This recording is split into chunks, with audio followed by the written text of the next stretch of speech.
Okay, hey, it's Mark coming to you from Baker's Green Acres again. This is my third time today. Was that awesome? It's cutting hay, and then all of a sudden I was going to show you the bale, and it appeared that my battery wore out. But that's not really what happened. I did that for effect. That was done for effect. Had you right on the edge of your chair. We're going to see this beautiful bale that's coming out of the back of the baler, but then it quit. All right. So let me pick it back up here and show you this, and I'm also going to show you the last step in this process. Okay, so here we are. These are bales on a bale wagon. All right, this wagon is specially made for this. And I only have 5 on there because this is my last 5. I had to take my phone up and let it sit in the house for a little while. All right, so there's 5 on there. It's a pretty heavy wagon. It's made so that you can redeck it pretty easily. And this one's about due.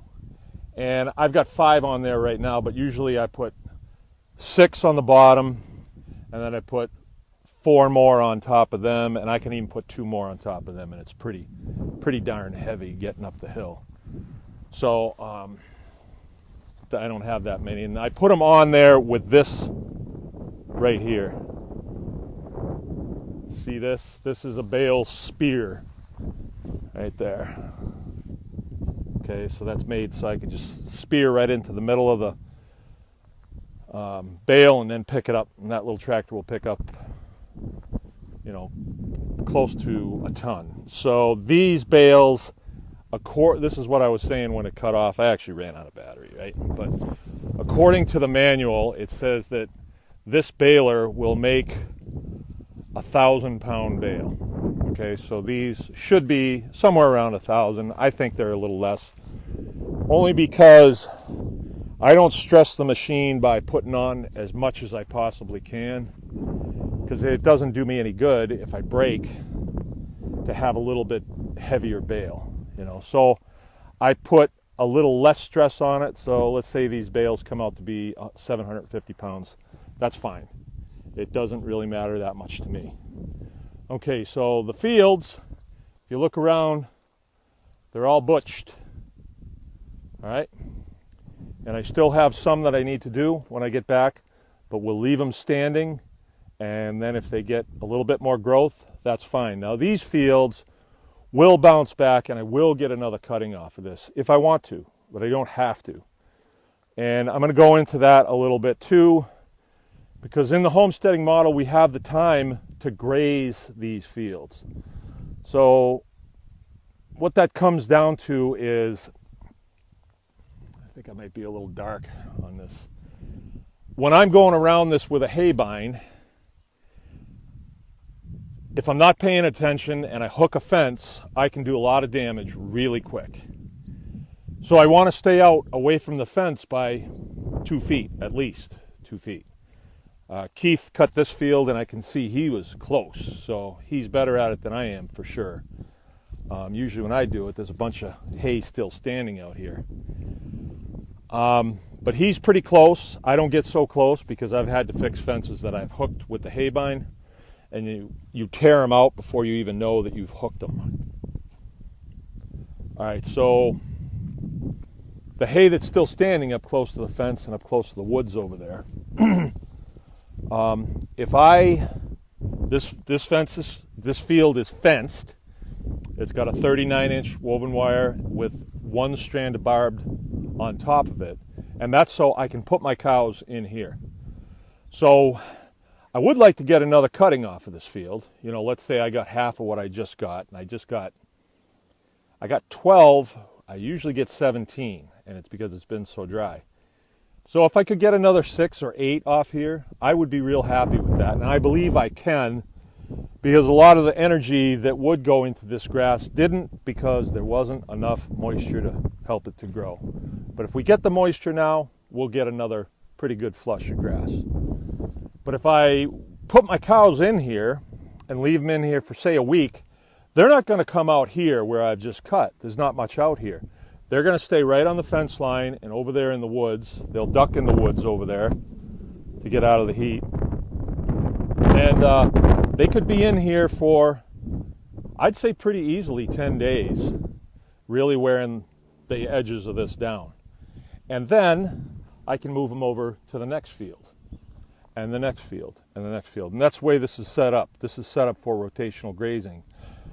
But I did set it up to graze, 10 pair. So a cow and a calf. And we're not going to be anywhere near that because I don't need to anymore. I'm just growing enough beef for my family. So I'm not even too concerned about taking every bale off of here that I need to. I've already got enough off right now to keep me in hay through the winter months.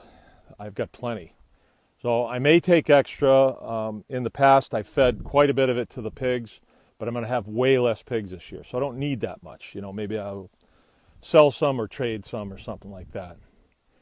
My bales don't, they're not the most trendy looking bales. The baler was built in 1985, so it's got some miles on it. And it doesn't, have any circuitry. It doesn't have any software on it. It's real simple stuff. It's very open sourced. So if gears or chains or anything like that goes on it, bearings, you can get them from the auto parts store, right from Napa, or even at the Farm and Fleet. They have a lot of the stuff. You don't have to go back to the dealer to get them, which is good. And at some point we're going to talk about equipment for the homestead and some things to think about. People can do what they want, but it's nice if you can get parts for your equipment from multiple sources and you don't have to go back to the person who made it, and only they have that part. All right, you want to stay away from that if you can, and you can. You really can. You might not have the newest equipment, but you don't need the newest equipment. You really don't. The newest equipment is expensive, and that comes off the bottom line of what you're doing. So, okay, enough about that. Okay, now getting this in. Clear skies right now, but I want this in. I do not want it rained on, because you can lose a couple inches around the outside of it if it gets rained on, and then you put it in and it will mold. And so we don't want that to happen. So it's 3 now. I did meet my timeline of getting everything baled before lunch. I did that. And now we've gotten, after I take this trailer load up, we'll have everything up to the house at least.